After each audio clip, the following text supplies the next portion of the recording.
biggest disasters on live. I know. It's like you always prepare for live video. Hey everybody, I am Tasha Stafford. I am the founder of Very Fit and Winning Against Regain. And today I have Kelly Gunter with me, who's an internationally acclaimed speaker, life coach, and #1 best-selling author of the memoir, You Have Such a Pretty Face. So Kelly, welcome to Winning Against Regain. I'm super excited to have you here. And I'm just going to go ahead and turn it over to you, and I will kind of moderate comments and answer them too while you're live. Oh, okay. So you just want me to speak about my story? I thought that you were interviewing me. So I'll interview you too and moderate, and but I'll let you introduce yourself, and then I'll ask you some questions as well. And then if you have anything you want to add, please feel free to add anything you would like to during this live video. Sure. I think the most important piece of my story for me is that I weighed 391 pounds for close to 20 years of my life. And as much as everyone told me prior to weight loss surgery, losing weight isn't going to fix all of the issues in your life, I thought that it would. And I think an important piece of it as well is I was a licensed therapist for 28 years. So I'd probably been a licensed therapist for 10 years when I had the surgery, but, I thought that all of the issues, the main issues, the significant things that were wrong in my life would be fixed once I lost weight. And many of those issues were fixed. Many of those problems were solved, but I didn't heal the pain that caused me to use food as comfort in the first place. And so as a result, even after losing 243 pounds in 15 months, and then having all of the extra skin removed and moving on physically in a much healthier place, I didn't heal that trauma. So then what happened was I branched out into cross addiction after cross addiction after cross addiction until ultimately it destroyed my life. And I went into treatment, and that is when finally I disclosed the trauma from my childhood, the sexual abuse that I had gone through for 7 years of my life. And that's when I finally began my healing journey. And so I just spoke recently in a webinar in the Rooms platform, which is a global recovery room. And my entire topic was cross addiction after weight loss surgery. The numbers are staggering. There's no hardcore data to back them up at this point. There's anecdotal evidence, physician reports, patient reports, but it's staggering, especially with alcohol, how the cross addiction rates go up after weight loss surgery, and especially for people who have been sexually abused, who have that trauma. So that is what sharing my story was about. Yes, my book details my weight loss surgery, but the subtitle is A Memoir of Trauma, Hope, and the Joy That Follows Survival. And so it also speaks about the trauma and how letting that shame suffocate the life out of me basically destroyed my life. And it wasn't until I could become comfortable and heal in that truth that I was able to finally move forward and find my peace.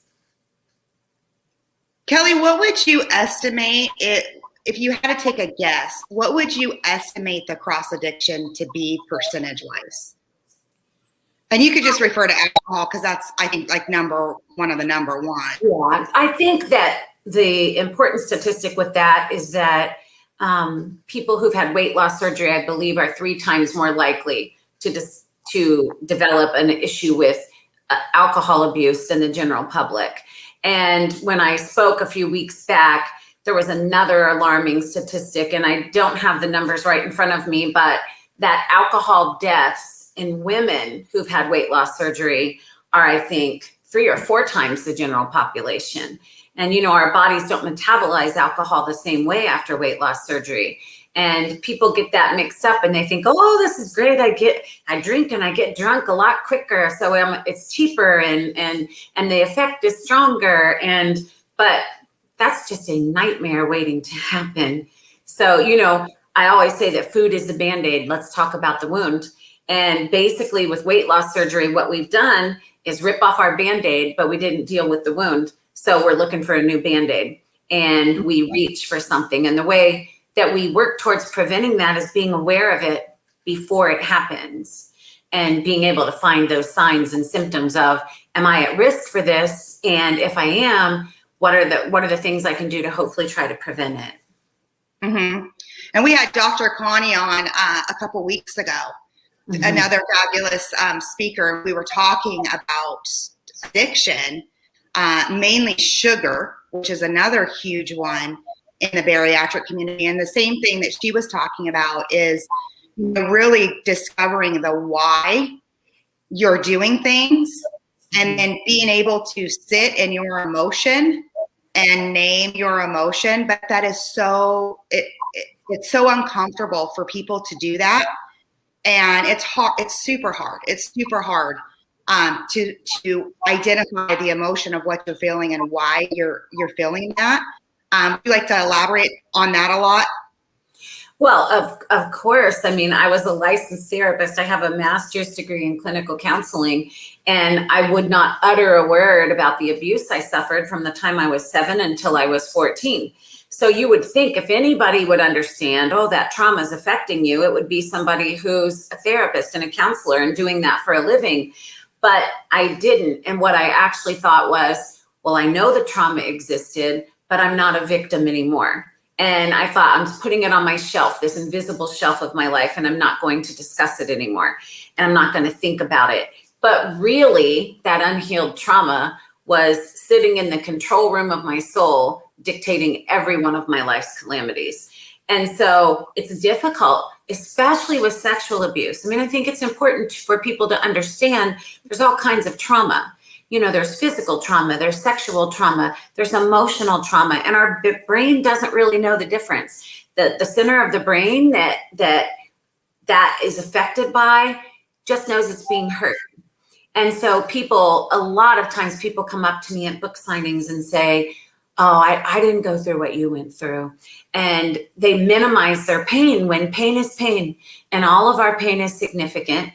I always say we've all been in a house of pain. We've just sat in different rooms. And so everybody's pain is equally significant. So, but the shame that surrounds sexual abuse is so powerful that literally it will strangle the hope out of people.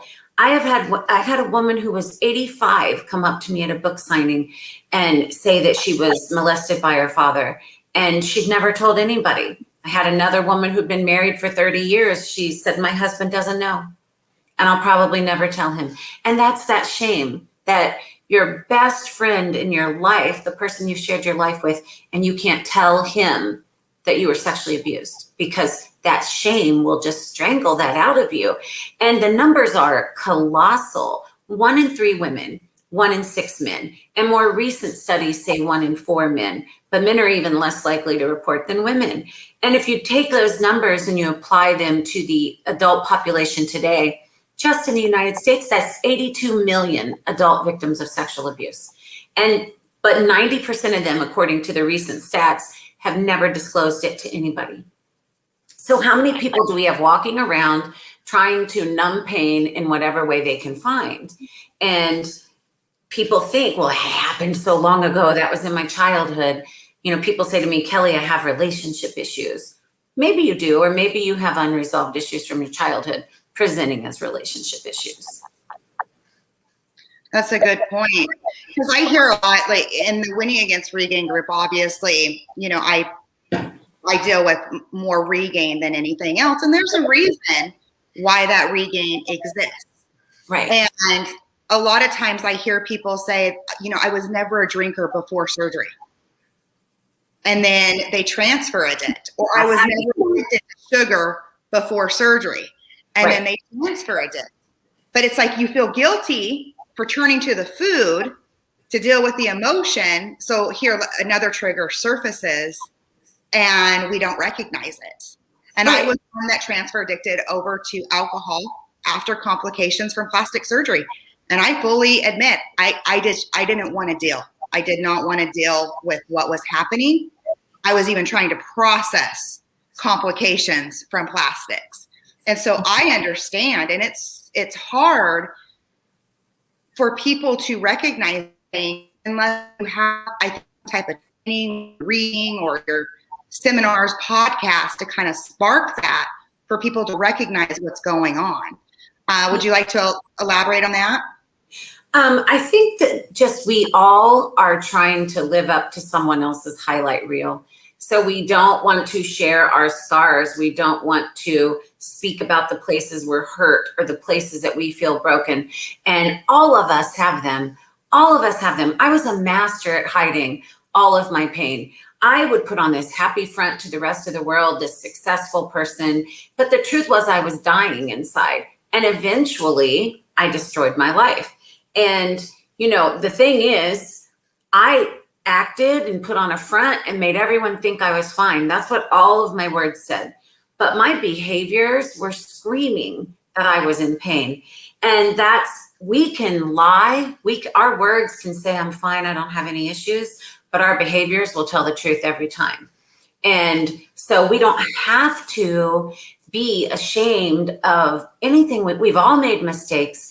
We've all been hurt in some way. We've all done things we're not proud of. We've all been through things that we didn't deserve. And so to sit in shame and think I can't share this with anybody, that breaks my heart, because I lived that way for 40 years and I didn't have to. And that's why I speak out to everybody. Here's my truth, all the ugly parts of it, the painful parts of it, the good parts of it. And because I believe that being completely forthright and transparent, that when people can see someone else who has made it to a place of peace, that gives them hope that they can get there too. Because I promise, for anybody who feels like they are in the darkness, if you look around, you will see my footprints. And if I can find a way to navigate out of it, and not by myself, that's for sure. It wasn't me just, oh, hey, this is the path I found. And there were a lot of people who helped me. And of course, my faith in God is huge too. But all of that, if I can get myself out of that darkness, then you can find a way out of the darkness too. And that's the whole point of my book. That's the whole point of why I speak, is we don't have to live in pain, and every one of our stories matter. Kelly, in speaking out, did you face backlash? Did you face criticism that makes you want to say, like, why am I doing this? Like, maybe I should just... Yeah, no. I mean, yes and no. Okay. Yes, I had backlash, and especially because of the sexual abuse. And there were people, and I actually had a video on Instagram, I may have sent it to you, I'm not sure, where I said, I will not be quiet. Mm-hmm. My truth makes you uncomfortable. And I made that video in response to two things.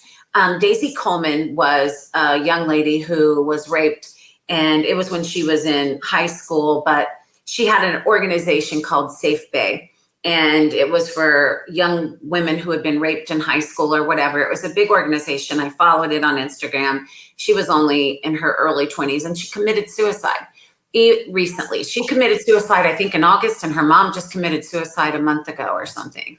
And so, but all over a sexual abuse and the nightmare that just spiraled out of control in their life. So that had happened at the same time that someone had told me that a relative of mine, a distant relative, had said, I don't know why Kelly's like speaking up about this. I don't know why she's telling people now. She said, why would she speak about it now? She said, it just makes it awkward.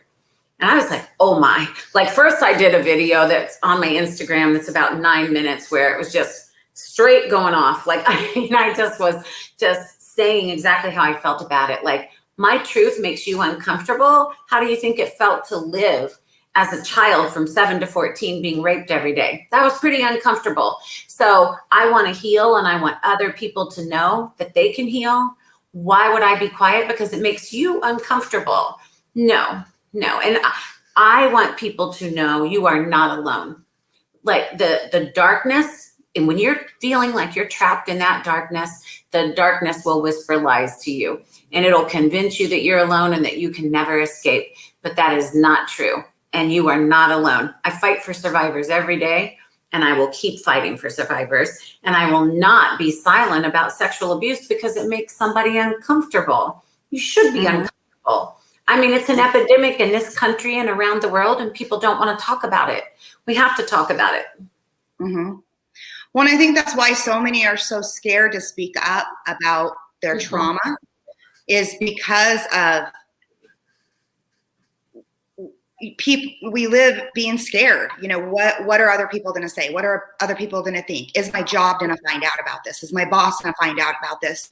But what they don't realize is by keeping it all bottled in and not speaking about it, it hurts you even more.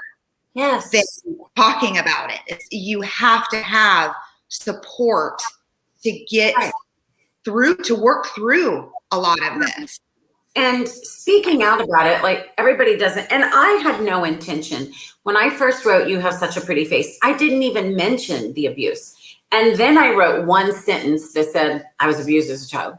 And literally I couldn't sleep for a couple of days. Like I was like, it's just not genuine enough.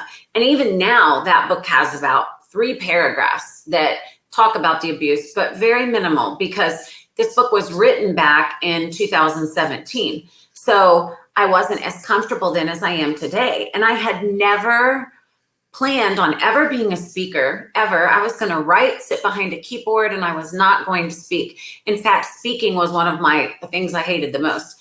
But what happened was one day when I was in a very, very, very dark place in 2017, I was looking for inspiration on YouTube. I was looking for speakers that went through something traumatic and had come out on the other side. I just needed some type of inspiration to get me through that dark place. And I found a person, and they were speaking, and they had gone through something difficult, but I felt like they hadn't made any mistakes. They had a terrible situation that happened, and they overcame that. But I was looking for somebody who'd made mistakes, because my path was littered with them.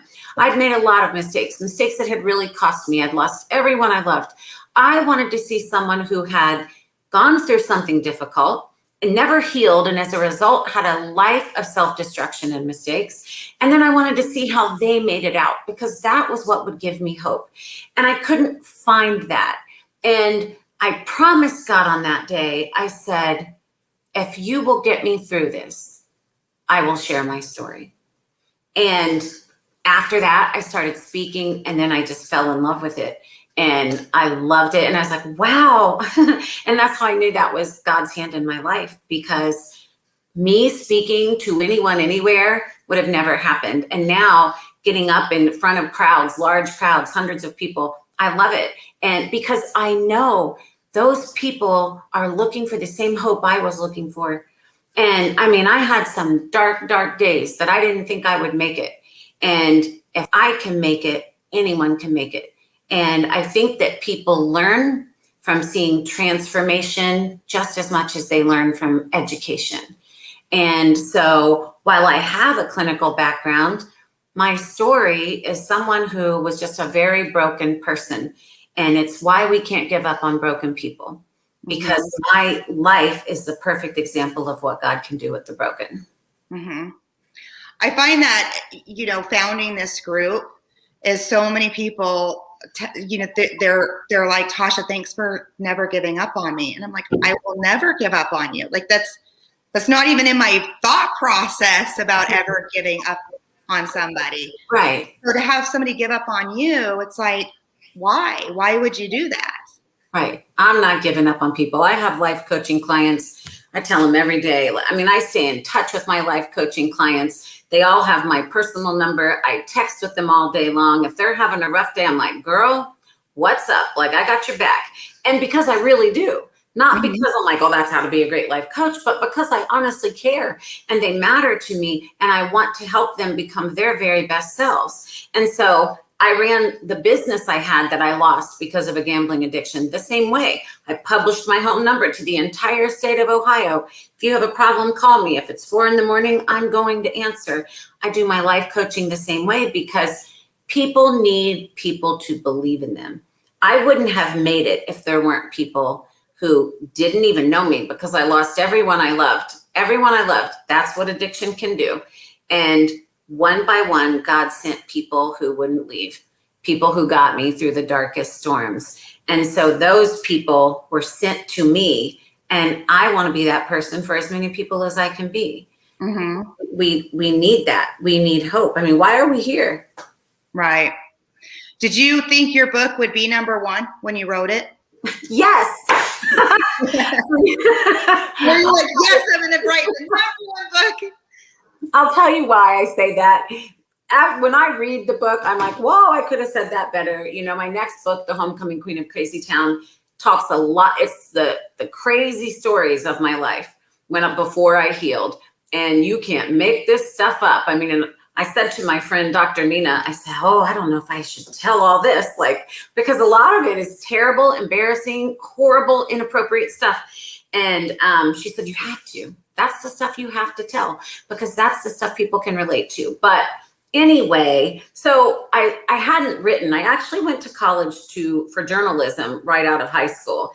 And I didn't end up staying in that field, but I did write for a few papers after I got out of college.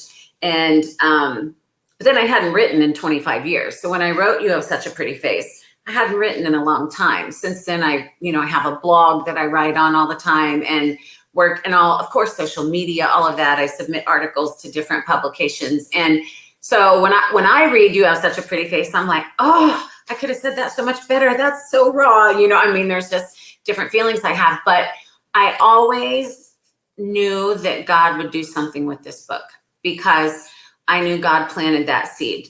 And I don't think he's done with this book yet. I think that the book, while it, from a actual, standpoint of, did you say everything perfectly? No, but the book was written for a specific group of people. And the biggest thing I get from people every day about that book is I cried cover to cover. I felt like you wrote my story. And that's what I wanted to do with the book. I wanted for people to find themselves in the pages. So, I mean, there was plenty of times that certainly it's not on the New York Times bestseller yet, but it's an Amazon bestseller. And but I am a firm believer that if God gives a dream to you, then he's going to make the way for it to happen. And no, I wasn't surprised. But there was a time for, a long time, I was like, oh boy, I would lose hope in it. And I would think, oh, well, I guess that's just one dream that, isn't going to happen. But then it kind of caught fire and went that way. And I was just incredibly thankful. And certainly my whole purpose is, my story is not about me. That's what I know. My story is not about me. My story is about helping people, spreading hope and light. And for the people who feel trapped in that darkness, like, I am over here. I am shining my light. I'm trying to reach you. Like, there's no giving up. We're going to get through it. Mm-hmm. And I'm going to tell you guys all something. When I faced a 20-pound regain because of the wine after complications with plastic surgery, where I got a severe infection, traveled from my arm, from my brachioplasty to my left implant, and I lost my implant 6 weeks post-op. I spent a year recovering from that. I transfer addicted to the wine. And I will tell you, as a coach, there was not a day that went by that I had so much shame and so much guilt. And I was thinking, why can't you get your crap together? You're a coach. You coach this. Why can't you do this? And literally, if I just got up that day and focused on my protein and taking a shake in, I was doing good. But once I said, you know what, enough is enough. I can't do this. This is eating me alive. And I knew I was transfer addicting. I knew it. And I was not a drinker before surgery. Very rarely. I went out with girlfriends. I was usually designated driver. I was a 300-pound fat fun friend is what I was. And I just thought, I can't do this. I can't do this. This is not me. It was against my integrity. Everything I was doing was 100% against my integrity. And the day that I came clean on Facebook, the outpour of support that I got, I did not get one negative comment like, oh my gosh, you're a coach. Like, how could you do this? The outpour of support that I got, I can remember that day because it was like this huge burden was just like lifted off me, and I could breathe. And then I could think, okay, why did you do this? Why did you transfer it? What are you, trying to cover up here? Tasha, you got to deal with what's going on. I could heal from that. But that shame and that guilt was just eating me alive, and it was ruining my new marriage, my brand new marriage. I was just 6 weeks married when we found out, well, actually, I was 7 weeks married when we found out I had the complications with plastics.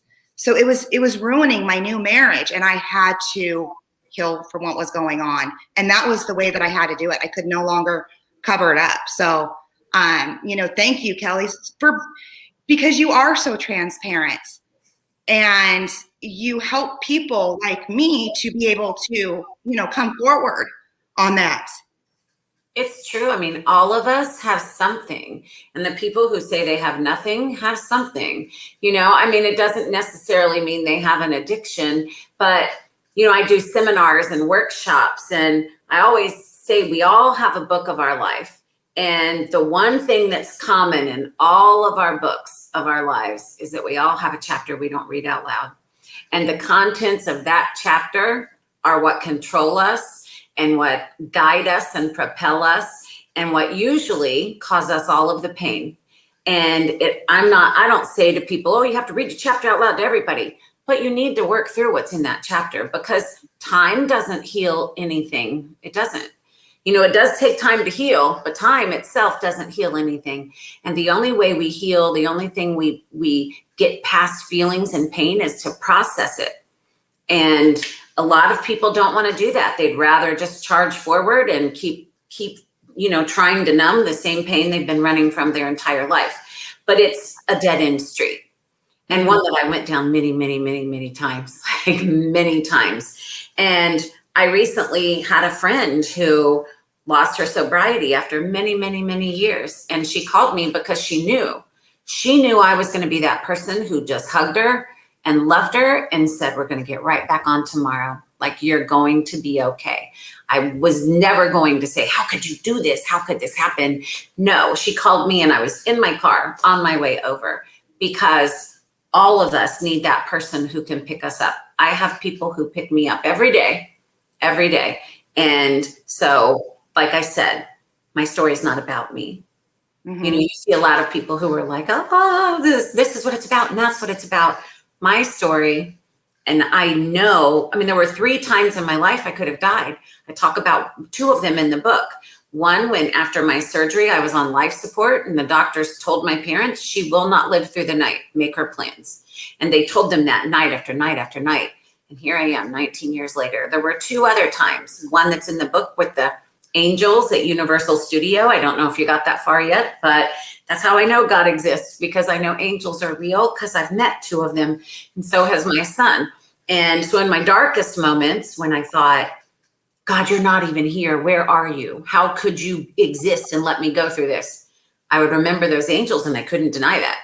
So I knew if the angels existed, then the one who created them must. And that would bring me back to a place of, okay, like, why are you ignoring me? Like, that's another whole story. But, that's just the thing. There's a reason I survived 3 different times that I wasn't supposed to. And so I'm thankful for that life. And I try to give back to as many hurting people as I can. I respond to every message I get on social media. It might take me a couple of days, but I respond to every single one. Mm-hmm. Well, I should say, except the crazy marriage proposal, like, I could drink your bath water. Like, what? Block. I don't respond to those, but, social media is not a dating site, at least not for me. So, but everybody else I respond to. Yeah. Well, and people, when they get off track with food, with alcohol, whatever it may be, a lot of times they think I've ruined everything. Mm-hmm. I've ruined all my progress. I've ruined this. And it puts them in that guilt, shame cycle. Yeah. But it's so true when you said you just hugged your friend and you told her, tomorrow we're going to get right back on this. Like, tomorrow's a new day. We're going to get right back on this. Because a lot of times we have that all or nothing mentality. We're either all on it or we're off of it. Right. See, I'm that savage friend. Then we get a little bit better. Let's just progress. Right. And, I'm that savage friend. Like, she was in a hotel and she's like, you know, oh, well, you can go home. No, no, no. I had to speak the next day. I didn't care. I spent the night in that hotel. I didn't go to sleep at all. I stayed up all night working on my presentation while she slept, got up at 8 in the morning and was like, you good now? Because I was worried what will happen, you know, in the middle of the night if I'm not here. She woke up several times. And she's like, oh, you have to speak today. I said, I'm good. Like, I can sleep later, but I'm not going to let you down. Like, I'm not going to let somebody down. And I'm going to try not to. I will fight for you. And I just think every one of us needs somebody who says that and means it. Mm-hmm. I agree. When Dr. Connie spoke a couple weeks ago, we had really good conversation around, you know, addiction and emotion and sitting with your emotion and having that support, because I think there's so many great support groups out there, and there's so many people out in the bariatric community that are truly here to support and help people. Right. And then there's not so good ones too, and you have to kind of weed through those and find the really good ones that are truly here to do the right thing and to support people and to be a role model. And we're very transparent, you know, and it's not always easy being very transparent in your life, you know, to the whole to everybody who doesn't, you know you personally. It's sometimes hard. Right. And, you know, Connie is a dear, dear friend of mine. I love her very much, and she's amazing. So any group that she has, any program that she has, I would just recommend that to anybody, because she is just tried and true. She knows her stuff, and she just has this beautiful heart and soul and this amazing brain that, you know, putting it all together, she just has some winning combinations. And so she is amazing, and she definitely has a lot of great different things going on. And I would encourage everybody, if you can become a part of one of them, do that. You know, are you in Georgia or no? No, I'm in Idaho. Oh, okay. I'm in North Idaho. I didn't know if you were close to her and if that's how you two. No, actually, funny story how we met. We met at the Weight Loss Surgery Foundation of America convention in Florida a couple years ago. Okay. And we were wearing the same outfits. And so instantly, obviously, that sparked off conversation, and then we became Facebook friends. And then she was the first one that I asked to speak in this group. And then, you know, now through the networking, I'm getting a really nice list of people who are trusted in the community and influencers in the community. Right. Really do Facebook Lives like this, so that we can reach as many people in our community as we can and make a difference. Mm-hmm. So when I started these Facebook Lives, I didn't anticipate them taking off as fast as they did. Mm-hmm. And I didn't anticipate the group taking off as fast as they did, but it reassures me that what I'm doing in the bariatric community, because I'm 8 years post-op this year, is the right direction. Focusing on Regain is the right direction. Absolutely, because the surgeons even know the number of people who are going to struggle with Regain is very, very, very high. When I was at Obesity Week a few years ago, I forget what the stats were, but the stats are astronomical and they know it. But, you know, their job is get you the surgery, help you lose weight, and then they're done with you, because they're on with the people who are, you know, needing to have surgery themselves. And so it's those programs, but people think people don't want the aftercare. People just want to lose weight. And then they think I'll deal with it. I'll keep it off and not deal with, well, this is what's happening. And this is what people know are happening. That's why people are creating so many programs to deal with Regain. And, you know, so any of those programs I think are really, really advantageous to, I love Connie's Gain While You Lose, because, you know, you're losing weight, but you're working on yourself at the same time. And it just gives you a much better chance of success and of not experiencing Regain if you do that work. Mm-hmm. Well, and that's what I think people don't understand, that no matter what, time keeps on moving. Time doesn't stop. It sure does. It keeps on moving. And so you're facing month 1 of regain. And then you think to yourself, okay, it's 5 pounds. I can take that off, no problem. Like 2 weeks max, I can take off this 5 pounds. Right. And then 5 goes to 10. And you're still thinking, no problem. I can take this, a couple weeks, I can take off 10 pounds. Right. And then 10 goes to 15, goes to 20. Mm-hmm. And then you kind of start the, oh crap process. Like, okay, then you just stop weighing and hoping if you just ignore it, it will go away. Right. Right. And that's why it's so important. It's like, okay, let me come down. Let me think about this. Let me process.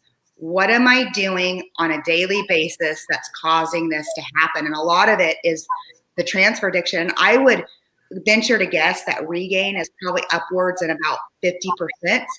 It's way higher than that. How much regain, It's a lot higher than that. I can tell you, I think the last stats I heard was over 80%. Now, do they break that regain down like above like 10 pounds or above 20 pounds? What I spoke with someone who was in the Ohio, with the bariatric board, and they said within 5 years, it's very high. It's above 80% that people gain most of the weight back. And it was just a conversation we had. And I know they released stats a couple of years ago at Obesity Week that I didn't attend that one. And so I'm not sure. I can't give the sources for that, but it's incredibly high. And it also depends on what version of the surgery you have. And so, but it's really high, and surgeons know it. And basically, you don't want to say surgeons are setting people up, because surgeons are doing what they can do to help you. But, I think every single weight loss patient knows that surgeons say, this is a tool and this is what you need to do. And people hear that and they're like, And then life happens, and life is hard. And, I can't sit here and be like, ta-da, I kept the weight off, because look what else I did. I destroyed my entire life reaching out for everything else. I was determined to not gain weight back, but I might as well have. I did everything else to make me lose everything. So it's the same thing. We pick different methods of destroying ourselves. And so healing is just the whole thing. That the surgery is not a magic fix-it for everything. And so learning to work through those things that people don't want to work through are just huge. We need to quit. This sounds crazy, but for a minute, can we quit talking about obesity? Can we quit talking about pounds? Can we quit talking about surgery? Can we talk about pain?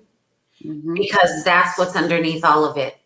And then how hard is it? You lose the weight and then you gain the weight back. And that's like doubly hurtful, because then you're beating yourself up because you gained the weight back and you think, well, I had it off and I gained it back. And so you already were struggling, most likely, with a low self-worth.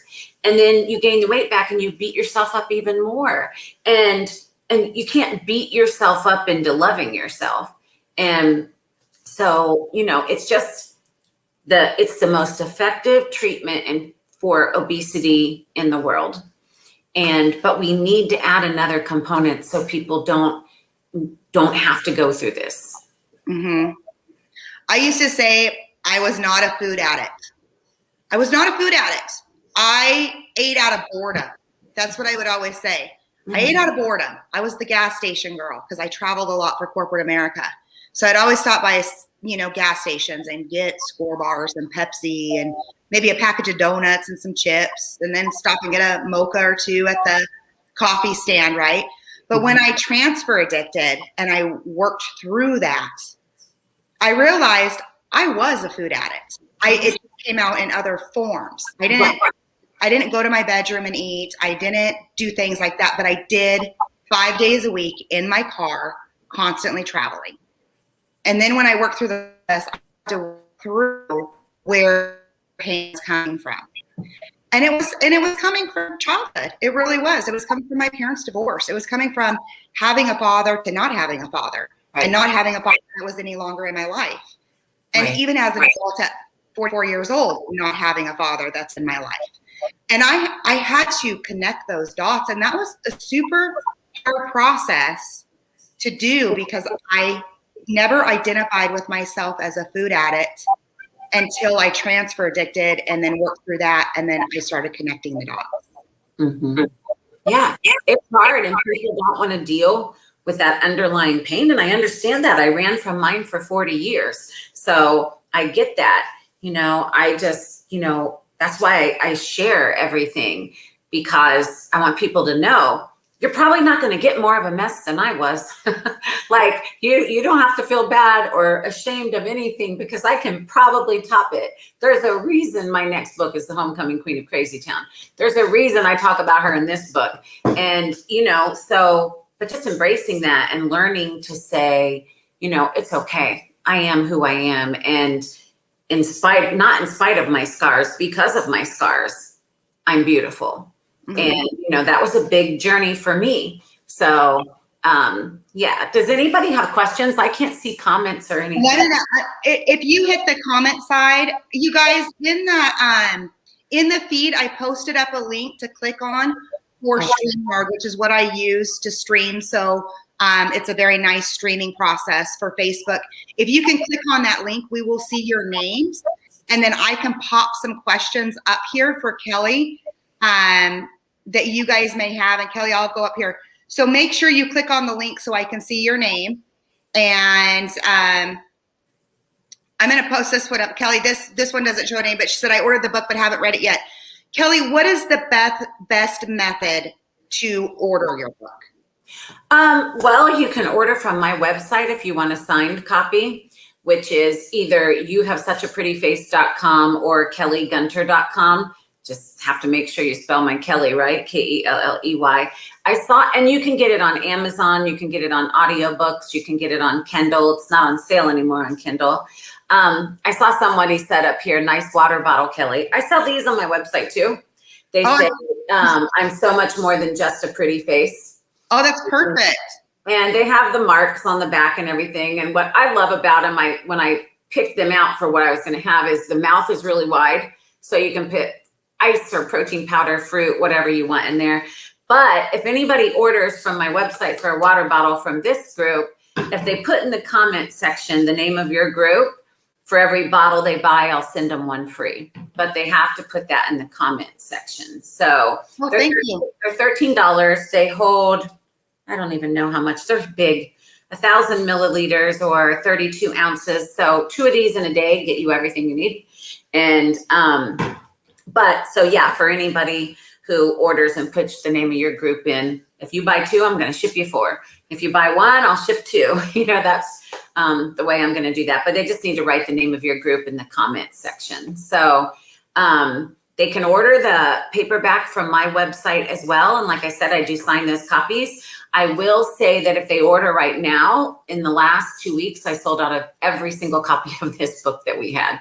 So we've ordered more from the publishing house, and it'll probably be like a 2-week delay until I get more books to ship out. But I do sign every book from my ordered from my website. So I'm seeing all these comments. Melissa, I've known you for quite a few years, about 5-6 years. She says alcohol and addiction was something I dealt with after surgery. I did not know that, Melissa. So I'm scrolling through some of the comments over here. And if you see any, Kelly, you can bring them up as well. I'm just making sure I try not to miss anybody. I'm just seeing so many nice, brave woman. And you guys just make sure you click the link, and then I can see your name as well. Melissa says, Kelly, thank you for sharing your story. I've been in the same situation. I'm still trying to heal from my trauma. Kelly, do you have any advice from somebody who's going through trying to heal from the pain, as far as, because I know some people have that time expectation of how long it should take, or what is your best advice to somebody who's starting the process of maybe working with a therapist to work through the trauma and the pain? Yeah. Trauma is, I saw someone said it's easier to work through trauma with a therapist, and I completely agree with that. I do have a group on Facebook called the Trauma Tribe, and it's just where people can get support and share. And, I also have a group called Victims of Violent Crime. It's not technically my group, I'm an admin. And, but healing from trauma is a complex issue. And there are a lot of workbooks and books you can read, but I would absolutely suggest getting into counseling with someone who can guide you through it. Depending on the trauma, of course, there's so many different types of trauma, and the level and intensity of it. We all have different pain, and so some pain people can navigate and work through on their own at home. But social media. For instance, the website RAINN, RAINN.org, is Rape, Abuse, Incest National Network. And there's free counseling there. You can text, you can email, you can call, whatever you want. And it's a national website. And so there's so many different ways you can get support and not have to pay for it. And that you can speak to someone and someone who's going to understand. But definitely trauma is a complex beast. And I think that people are best to get someone who can help them with it. I'm a different sort of life coach because I was a licensed therapist for 28 years too. And I do help people with trauma, but it's not the same thing as counseling. So it just depends on your level and where you're currently at with it. But knowing you're not alone, and people are always afraid to disclose abuse, but you don't have to disclose it to the whole world. You can just disclose it to a therapist, disclose it to a pastor, get it off your soul. That's the start. Disclose to somebody. I know people are worried about pain. My abusers were my two older teenage brothers. So, it's incredibly difficult to wake up and have breakfast in the morning with the person who raped you the night before. And so we develop very skewed ideas of what love looks like and how people who hurt you love you. And so we all have different things that we're trying to work through. And sometimes you need somebody. I was very blessed that God led me to the perfect therapist for me. When I went into treatment, I went to Sedona, Arizona, and I had the director of the agency there, took my case, and I'm still with her today. I tell her all the time, you have to live, like, what's that Winnie the Pooh thing, till one day after me, because I don't want to ever not be able to have counseling. I love it. I love digging in and figuring out what's going on with myself and, really being like, what caused me to act this way on this day or whatever. And so I just think that we all deserve to heal, and in whatever way we can, find a way. The first thing I would say is if you've never disclosed that trauma to anybody, find someone that you can disclose it to. Mm-hmm. The lady who said she'd been married for 30 some years and had never told her husband, I did a Facebook Live and she sent me a message and said, I've never told him or anyone else that I was abused. And she said, so there it is. I was sexually abused. She said, I may never tell another person again, but I'm telling you. She said, your courage in talking about your abuse allowed me to share mine with you, and at least it's off my soul. And for her, that was all she needed. That was what she felt better. She felt great by letting that off of her soul. So all of us are in a different place. And finding your way, the one thing I know is that there are infinite ways to find your own way. Mm-hmm. I tell people, and they don't believe me, that you can fall in love with the dieting process. You truly can. You can fall in love with the process.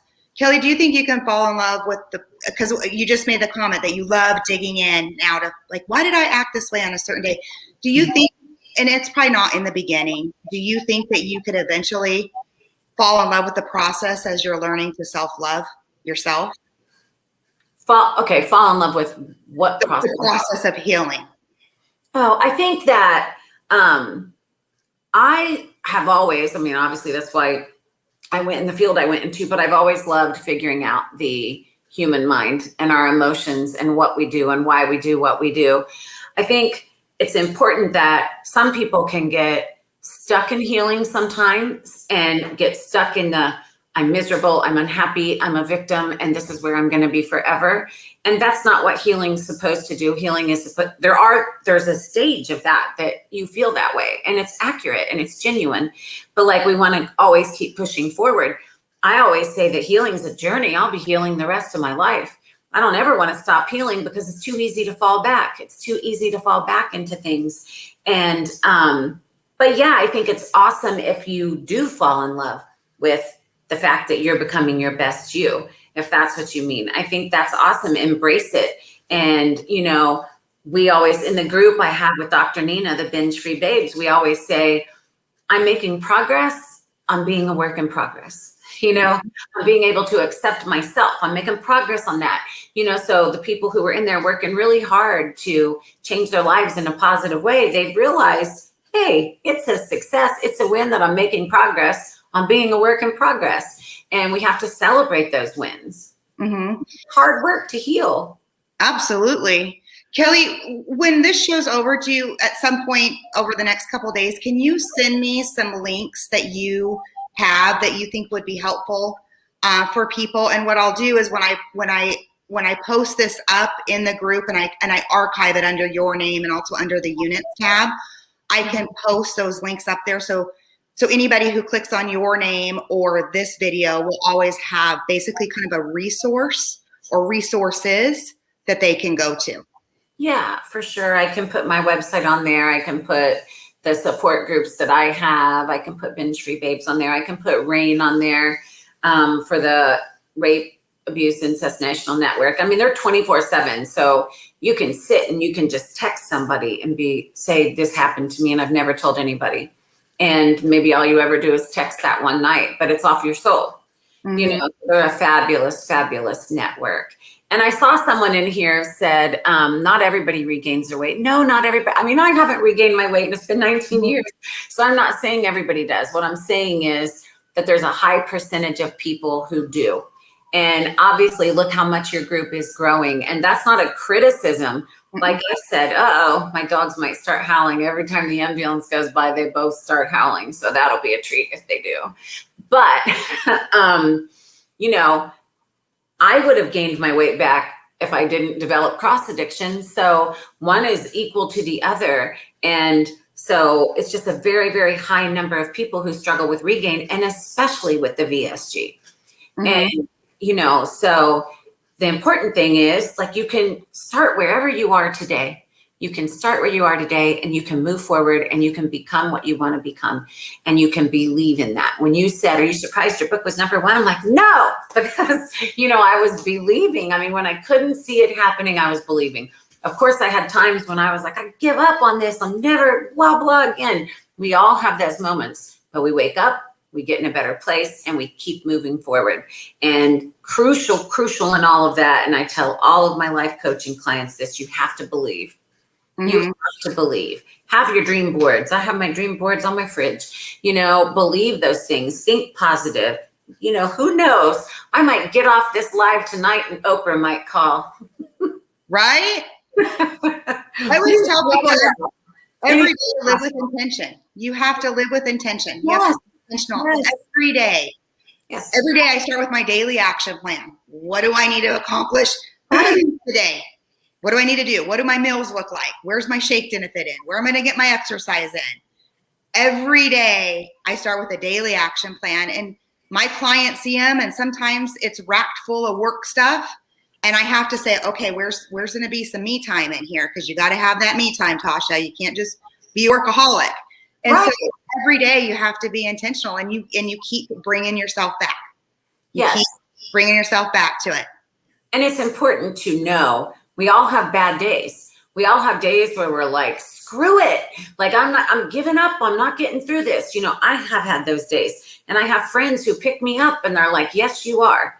You know, I've had days where I was like, I'm not praying anymore. I'm done. And I have friends who are like, well, I'm going to pray till you get your belief in yourself back. We all have those times where we're just fed up and we want to quit. So don't believe anybody who says, I don't. I never have a bad day. That's just not true. It's not realistic. We all have them. There's no perfect person out there. And knowing that and being able to say, hey, I can be a hot mess, but I'm doing the best I can. Like I'm doing the very best I can with what I've been given. That's how we keep moving forward. And yes, every day I wake up and I'm like, it might be today. I might get a miracle today. I better get out of bed. You know, I mean, so I talk to myself like that in the morning, and you know, and I just celebrate other people's victories. You know, I celebrate other people's victories because I believe they're having a great, this is fabulous for them. They've worked hard and they're getting there. And when I get there one day, they're going to celebrate me too. And I'm genuinely happy to see people who work hard and people who try and try and try make it.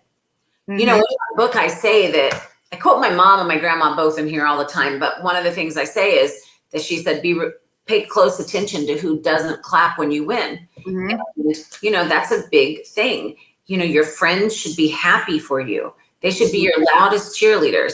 And we all have had those people in our lives that when we had something to celebrate, they were like, you know, and that's about them. That's not about you. Mm-hmm. So I see I can't see who anybody is. All I see is Facebook user, but I love Nani. Yeah, people love Nani. My third book is all about Nani, and it'll be after the Homecoming Queen of Crazy Town, but its title is Any Color as Long as It's Red, because that's what she always said.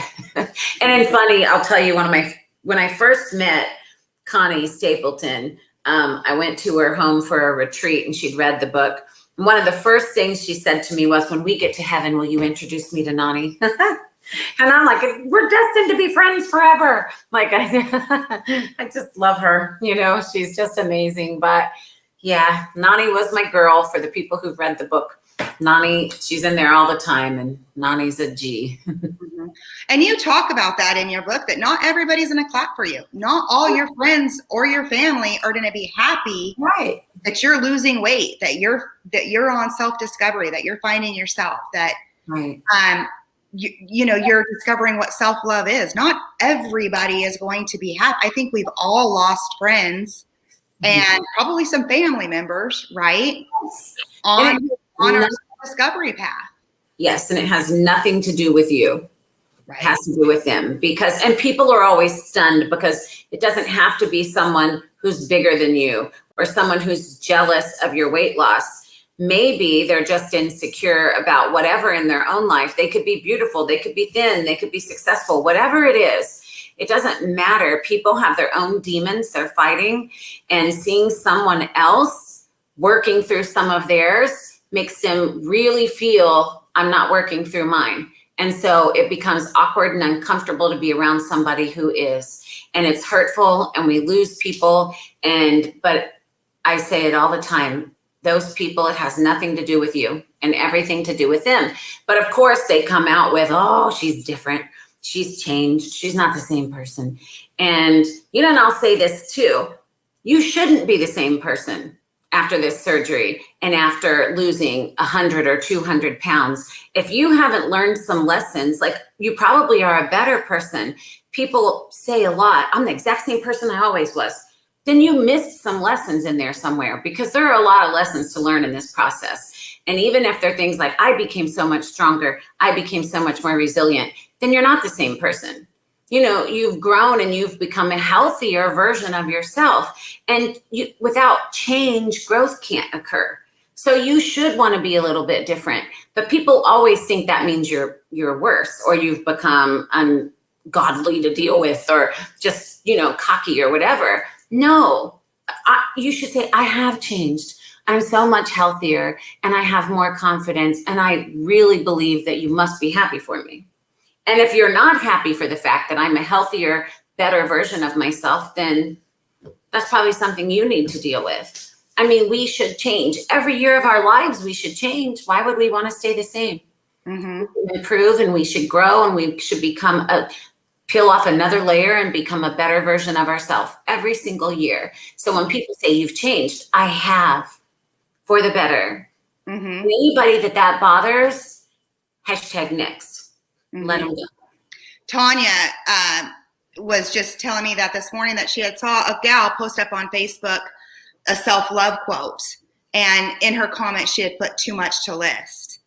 But then there came all these snarky comments from it, and it wasn't coming from an egotistical standpoint. It was coming from a standpoint of the process of everything she's learned to self-love. Right. But all these snarky comments came in, and then she started feeling bad for it. And I would tell you, there's this really great tool on Facebook. And you can go up to it, that it turns off commenting. So if you want to post a post and not have those snarky comments, you post it up, and then you go up there and you say, turn off commenting. And it's just your post on your Facebook, and nobody can comment on it. Yeah. Yeah. I don't worry too much about the negative comments. I'm just like, 2-step process: delete, block. Because mean girls become mean women. I used to argue with people and try to debate it, and not anymore. Like, I don't need to battle with the keyboard warriors. You know, if you're on my page and you want to say something hateful, delete, block, next. I don't even do second chances. I don't do warnings. If you say something rude on my page, then I'm just like, literally, you get 1 second of my attention, delete, block.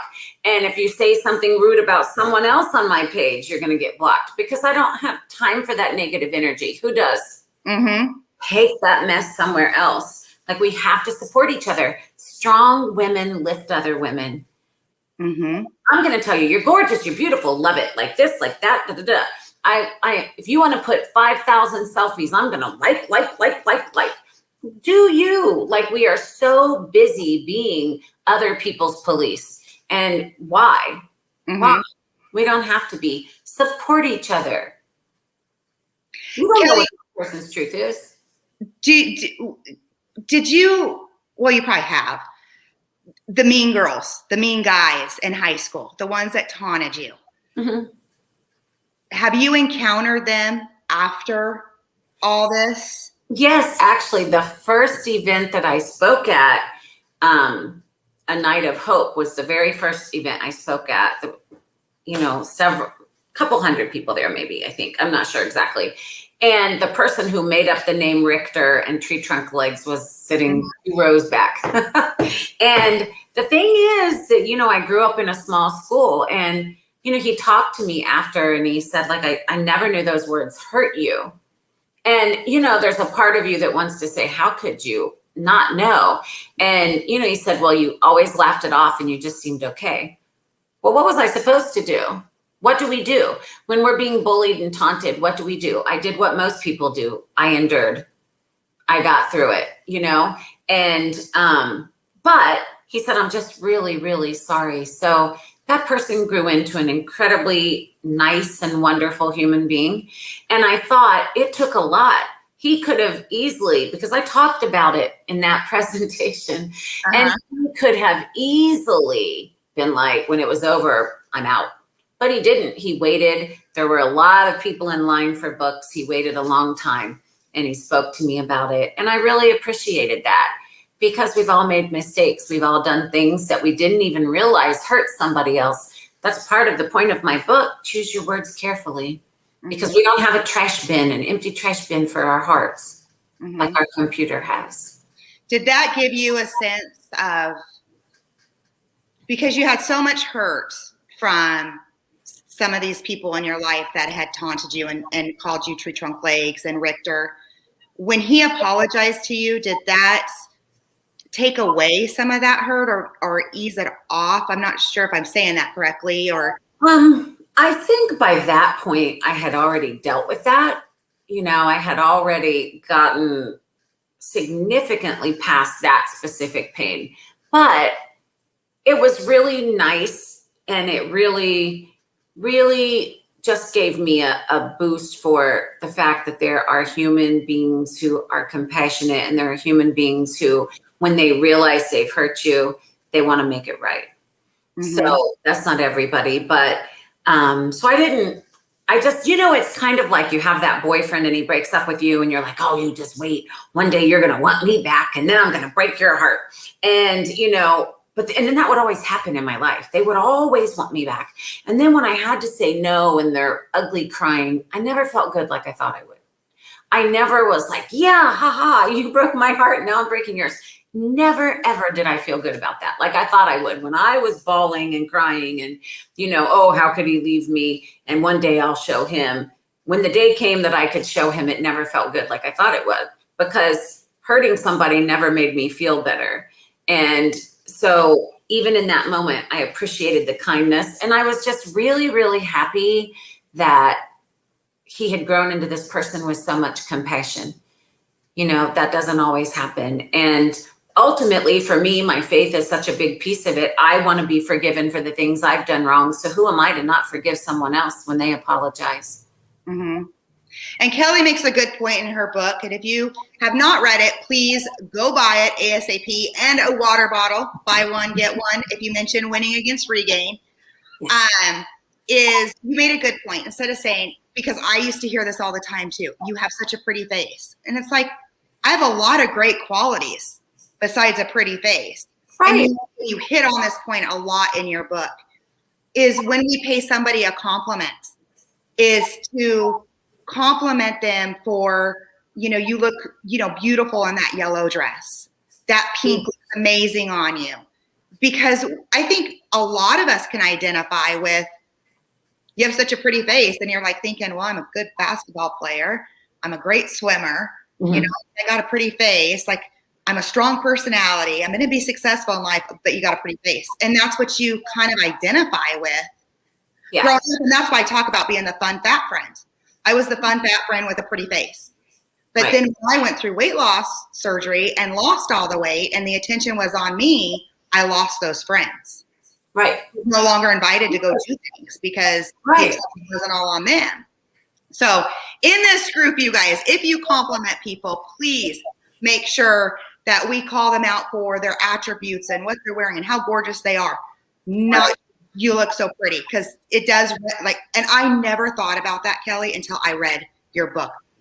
It didn't even connect with me until I read it. The smallest adjustment can make a difference. I was at the airport actually flying out to do LA Talk Radio, and the man was doing my bags, and he said, where are you heading in Los Angeles? And I said, oh, I'm going to be on LA Talk Radio talking about my book. And he said, oh, what's your book? And I said, you have such a pretty face.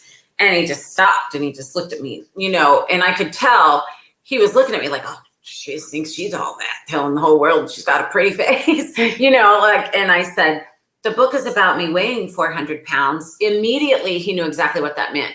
And, he was like, oh, my sister, she hates that. People tell her that. I didn't realize that's what you meant. He goes, that's terrible. He said, you can't do that. You got to tell a woman she's pretty. So there was a man that got it the second he knew what it was about. And I love that a lot of men read my book. And I had a set of ads that I did with men holding it up and saying, men read it too, because there's a lot in there that they can relate to. And, I just think it's important we choose our words carefully, and that we really, really consider, how are my actions today? How are my words going to affect this person? Mm-hmm. And own that, because it's just so much easier if you can't say anything nice. It's very, very simple. Don't text or don't call, or just be like, I will have this conversation later. And I was the queen of saying stuff that then I had to grovel and beg and apologize for, because, I didn't have any way to fight back through my abuse or through the bullying at school. But what I developed was a very, very quick sense of wit, and it could be very sharp when I wanted it to be. So that was one of the things in my healing journey that I had to say, like, okay, stop destroying people with your words. Never that I would try to do that initially, but if someone came at me, I could have the comeback of all comebacks, and I just had to realize you don't have to fight back that way. You can walk away. People had hurt me for so many years that my only defense was I could say something smart back. And so we just have to choose those words carefully, because you can't get them back. Mm-hmm. Magically just get them back. And I would like to say, for anybody in here who has read the book already, if you haven't left me a review on Amazon, I would really appreciate it if you did. Like, they do really help. And I found out recently they really also help with the algorithm. and how Amazon promotes your book or how you come up in search results. So if anybody did read it, I would really appreciate if they would leave me a review. They really do help. So 4 things. Order the book if you haven't. Water bottle. Review. Kelly's getting us a bunch of links and resources for us in this group. So 4 things is we got to remember all 4 things. I saw somebody put the link to my website in the comments over there. And I'll scroll up and see if I can find it. Somebody wrote it in there. I saw it maybe way up there. I saw that she said she's never been pregnant, but when she was almost 300 pounds, the world would ask her when she was due. Oh yeah, that's the worst. Like, I saw a comedian say, unless a woman has a baby crowning out of her, you know what? Don't ask a woman when her baby's due, because you just don't know if she's pregnant or not. And that will get you like on the bad side of a woman really quickly. And if you guys know me, if you guys follow mine, I am married to a Marine. So my husband's not always so touchy-feeling because he's a Marine. But last night I was reading Kelly's book, and he was genuinely interested in what the book said. And he was interested in what I thought. And he was interested in what it was triggering in me. What he kept on asking me, what do you think? What are you thinking about? He was interested in what I was learning so that he could get to know his wife a little bit better. Some of the things that I don't talk about. Right. So when I read in front of him, Chris is, he's rough and gruff, hunter, Marine. And so when he was asking me those questions, I didn't get sarcastic about it. I didn't get defensive about it, but I openly talked to him about some things that he was curious about. And so that's opened the conversation because we communicate a lot. But it's in times like that you grow closer in the relationship. And I didn't expect that from him last night because he typically doesn't ask me what I'm reading. Right. He doesn't show the interest. Like, what are you thinking about? And I'm like, oh, I'm reading a book. Oh, okay. And then he goes back to watching TV. Last night he was interested in what the book was saying. What was I thinking? How was I feeling? And so when your husbands or your partner show that interest, we have to take advantage of it and open up that communication flow. Yeah. And, I've had lots of husbands read it. I've had lots of men reach out to me and say, I read your book. I've never had a weight issue, but it really made me think about the things I say. I saw someone said over here, they tried to order the bottle, but said they didn't have permission. I have no idea what that's like. Somebody else said up there that they ordered. So if you're not in the United States, do you have people who aren't in the United States in your group? Yeah, I have people all over the world too. Okay. So like we don't do international shipping. I can do international shipping. I just have to bill you through PayPal, and it's very pricey. So, but if you are overseas or somewhere, the book is available on Amazon everywhere. So if you have Amazon in your country, you can still get the book wherever you are. The water bottles are only available through my website, and we don't do international shipping just because it's so pricey. I don't know what that means though about said they didn't have permission. I've never heard that one. So I would say just maybe try again, unless you're in another country. And if you're in another country, that could be the issue. Could be a glitch too. If on a website, yeah, try again. Yeah, if you can't get it to go through, message me on Facebook and we'll figure it out. Because it's a great deal, and people love the bottles. I did a thing where I was like, "Where are you with your bottles?" Connie took her bottle with her and took a picture of it when she was in Italy speaking at a big conference over there. She's an international superstar, and so she took a picture. And I have so many great pictures of her with the water bottle, or the water bottle traveling the world. And so, I love that too. So anybody. You guys, if you're a client or you're even in this group, you hear me preach on a daily basis, water, 64 ounces of water, right? So you just need minimum two of her water bottles filled every day, morning and afternoon, and you reached your water goal for the day. And they're so cute, and they have, they're awesome. So make sure that you order a water bottle. Yeah, because you'll get two. So you have one that you can You can either give to a friend or, I have people who pay for 2 and get 4 and they're like, I have it all the time because I always want one to be whatever. And I had a lady order them and fill them with things that'd be a great gift for somebody for Valentine's Day. She did it for her granddaughters. She got them both one because she said, I want to raise them that they get it. Like they don't have a weight issue, but they're more than how they look. And she filled it with like emery boards and, ponytail holders and all kinds of things and gave them each a water bottle full of stuff. And they just loved it. So, just put it in there that you're with the group, and however many you buy, we'll ship you 2. We'll ship you double. Perfect. And I put both of the websites up on the comments, Kelly. Okay. It all goes to the same place. So if anybody has any other questions. That's what I'm looking at. The sleeve, I see a lot. Thank you. That must be Connie. I just saw, well, your water bottle was very happy abroad. All I can see is Facebook users, so I can't see names. So that must be her because she was, the one was the beauty of Italy and all I forget where they were, but the mountains and everything. And I just see my water bottle there. And so it was like awesome. Yeah, they if you're in the group, they can see the names, but I use a third-party streaming because I like it better to use the third. It's more, I can do all these cool banners and names, but you have to accept for us to be able to see your name up here. And usually I have my iPad side by side with, so if I miss anybody's name, I have it side by side, I can see it.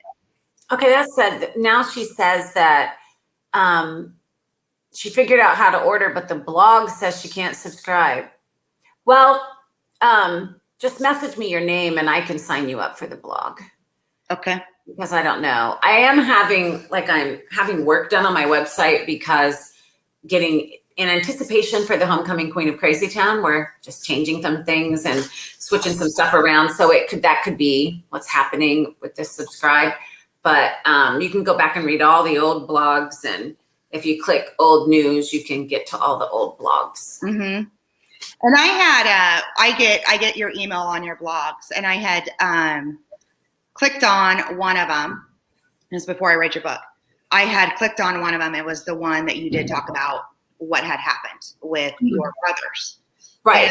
And that was I just thought that was so heroic. And that's when I thought to myself, I need her to speak in this group. And so if you guys have not subscribed to her blog, definitely do it and then go back and read it. You are a great writer. Oh, thank you. That means everything to me.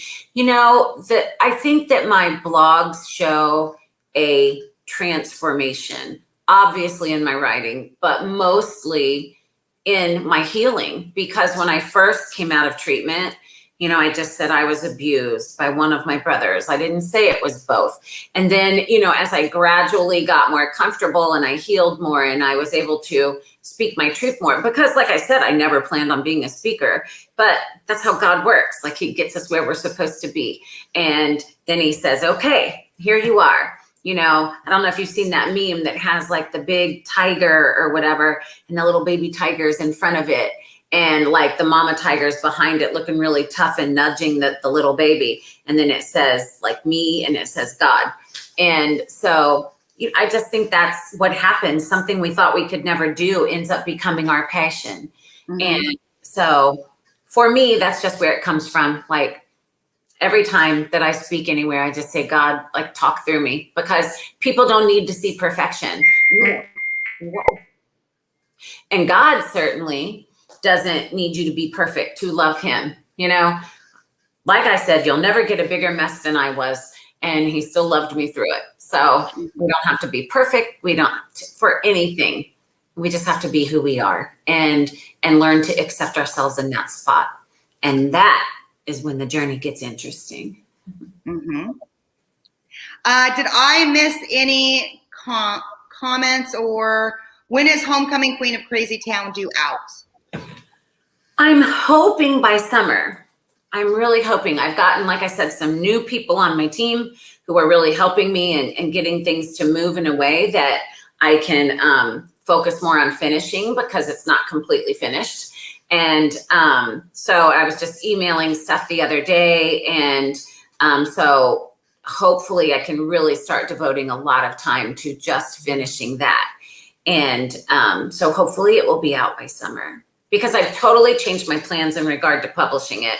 So, everything's a work in progress, and what you think you're going to do, then you decide, I'm going to do it different. And so it's been longer than I would have hoped that it would have been, but, life happens the way it's meant to happen. And, there's a time for everything. So the Queen is coming. I'll tell you, we have so many awesome t-shirts with the Queen. I have one that says the Homecoming Queen of Crazy Town, and the back says, if the tiara fits, I need that shirt. I need that shirt if you sell them. I have the design. It's just not available to purchase yet. And it's super cute and so many things. I traveled. You were talking about being in Florida for a conference, and I'll bet you that was the conference. And Connie can say, yes, she was aware of this.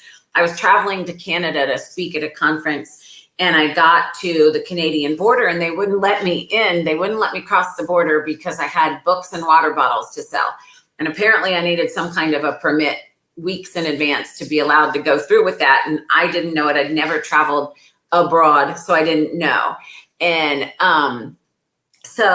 but they're searching my car. They're going through all the boxes, at customs, like, what does she have in here? And so I have this amazing sash that's in the picture that says Crazy Town on it, that's made by the people who make the sashes for Miss USA. And so the woman there and I were friendly, and she said, we have to make you a Crazy Town sash before You Have Such a Pretty Face even came out, because I've always been Homecoming Queen of Crazy Town. So she sends me this gorgeous sash. So I set it up when I go and I speak places, and so these customs agents are going through these boxes, and they pull out this huge crown that I have, that's just a prop for where I speak and stuff. People love to take pictures in it. And the guy was like, what is this? And I said, a crown. And he said, what's it for? They had no sense of humor. And I said, my head. And, so then they're just looking at each other. So then he pulls out the sash, and I think they were thinking, well, let's see what pageant this girl won. And then the sash says Crazy Town. And so they just look at me and they're like, go inside right now. So I think the interrogation continued. Like, exactly how crazy is this person who's wearing a sash that says crazy?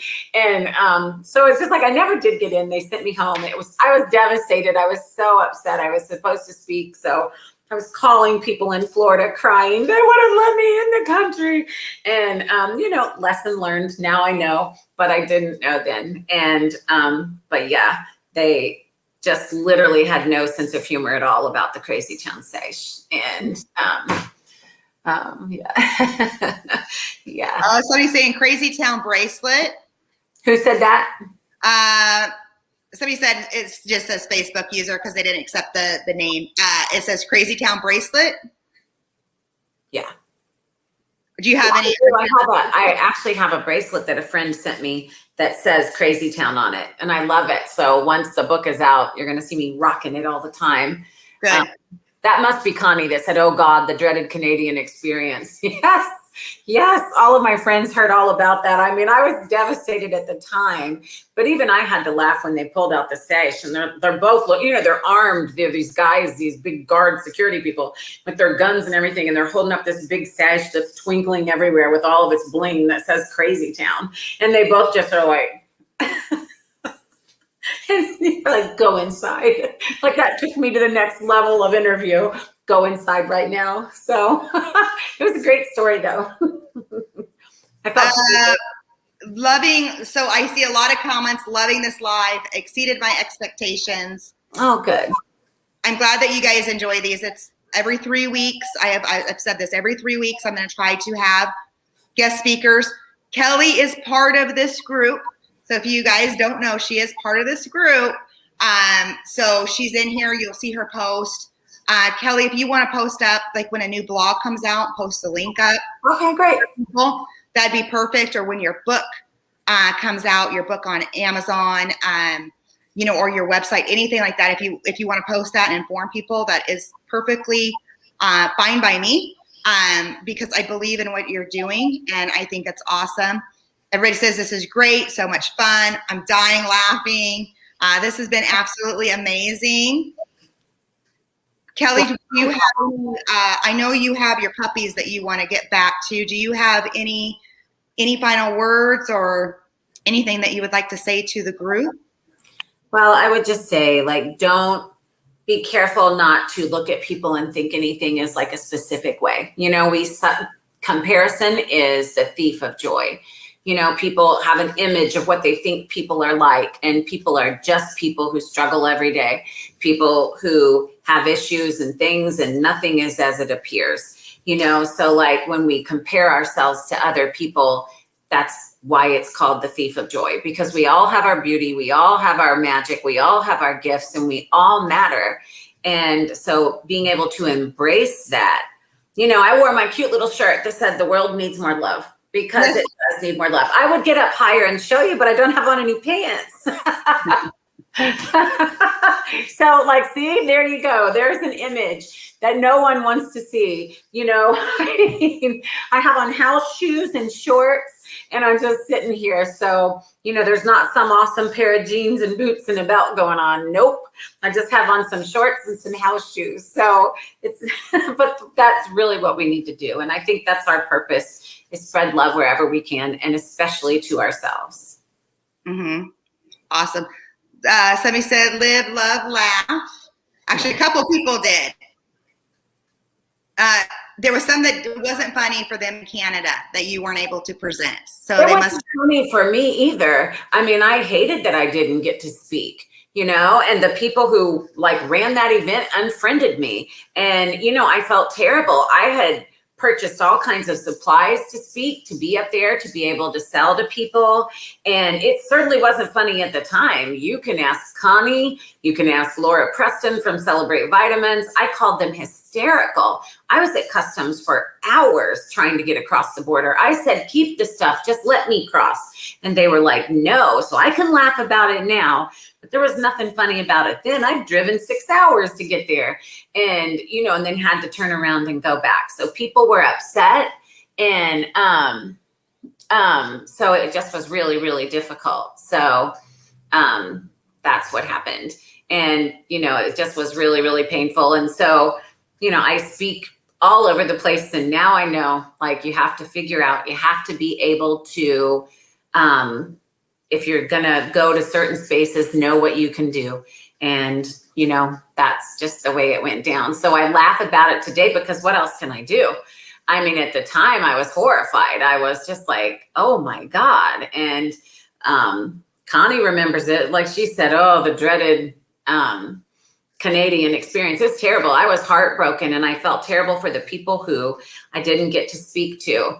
And, you know, imagine you drive all the way there and then you get turned around. So it wasn't funny for them, and it wasn't funny for me, but certainly today I just have to be able to laugh at it, because the customs people thought I was mad, just a crazy person. Mm-hmm.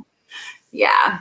So. Just like when you're trying to go, I want to show this comment to you, Kelly, from Catherine. They appreciate you so much. Thank you. Catherine? Someone said that is so not true. What's that about? I don't know what that one's about. I mean, who's the person who said it?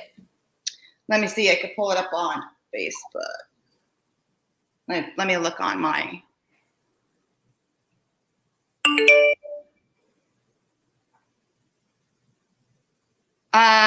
It's Janet. You guys might have to take a sidebar on that.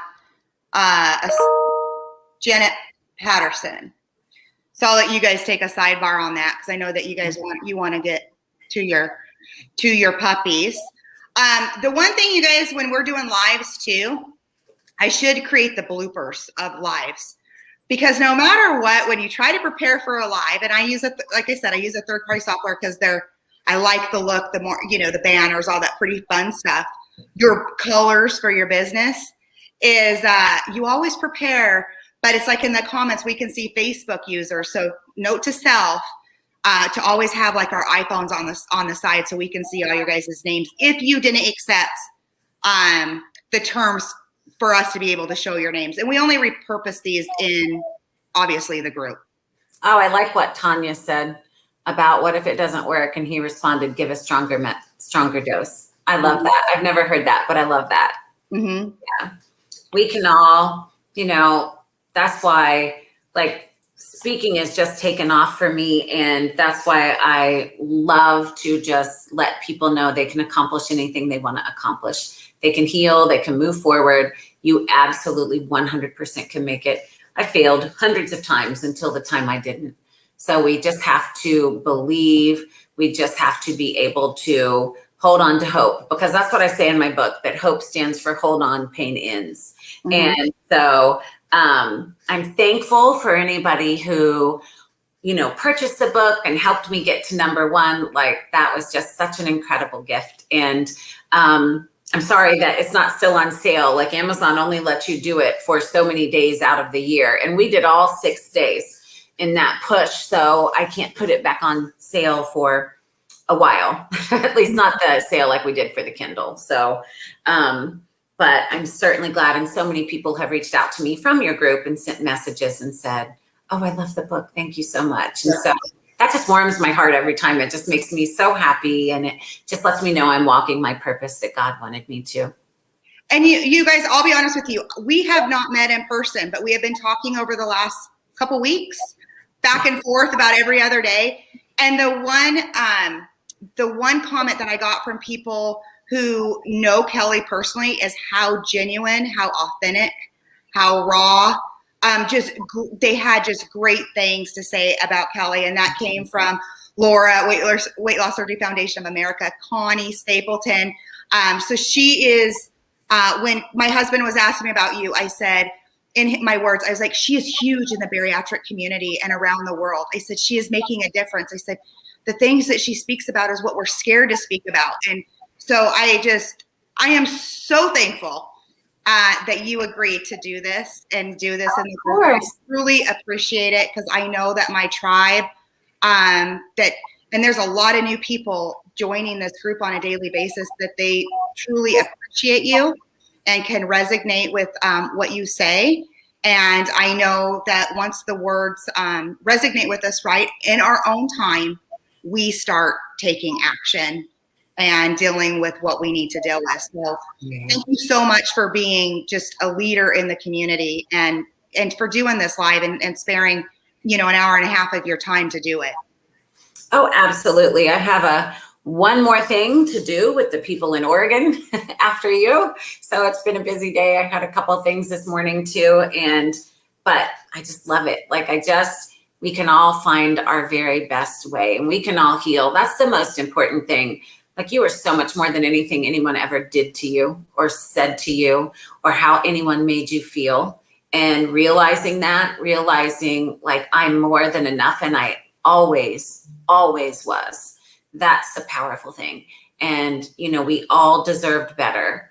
And so healing and moving forward is how we live that best life. The bridge that connects suffering and happiness is healing. We just have to embrace it. So. Mm-hmm. Perfect. Thanks, you guys, so much for joining us live. Kelly, you are gorgeous. You are absolutely gorgeous.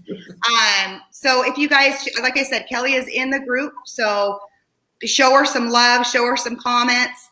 Water bottle, book, blog, website. She's getting us resources, so we have a little bit of a list. And enjoy this live. And I know, Kelly, we've had a lot of views on this live, so I'm sure that this is going to get a ton of replays as well. So I will make sure it's linked tonight up under the units tab with all of your links to your website and everything as well. Yeah, and if anybody has any questions or wants to reach out to me, message me. I mean, I respond to people at 4:00 in the morning who are having just a super bad day. I can't fix anything, but I can listen. And so I'm always here. Perfect. Thank you so much. And I hope your puppy feels better. I am also a dog lover, so I know the worries that we go through with our fur babies, right? Yeah. If you need anything from me, please let me know. I am here. So I will also be shouting you out. And when I see a new blog, try to post it and all that good stuff for you as well. Okay, great. Okay. Yeah. Thank you guys. Bye. Bye-bye.